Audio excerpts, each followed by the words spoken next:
La vitesse, c'est le facteur aggravant dans les accidents.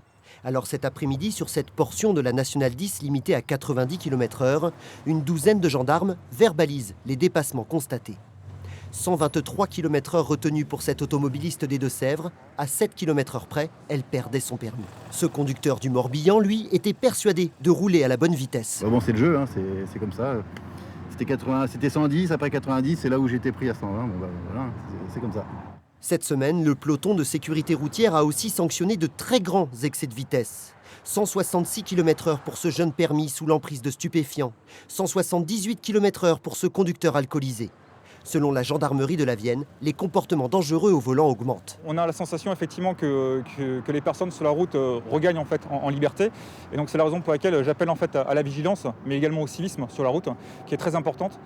C'est pas parce que la personne devant soi roule pas forcément à la vitesse à laquelle on a envie de rouler qu'il faut prendre des risques inconsidérés, justement au risque de générer un accident derrière.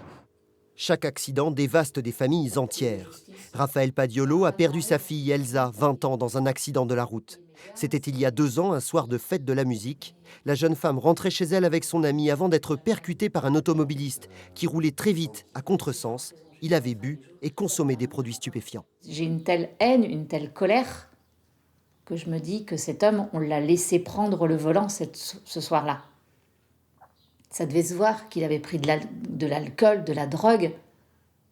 Personne n'a rien fait. En tout cas, pas suffisamment pour l'empêcher de prendre la route ce soir-là et de venir faucher une vie.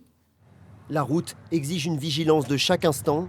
Sur l'autoroute A10 cette semaine, cet automobiliste s'est arrêté pour téléphoner sur la bande d'arrêt d'urgence avant d'être accroché par un poids lourd.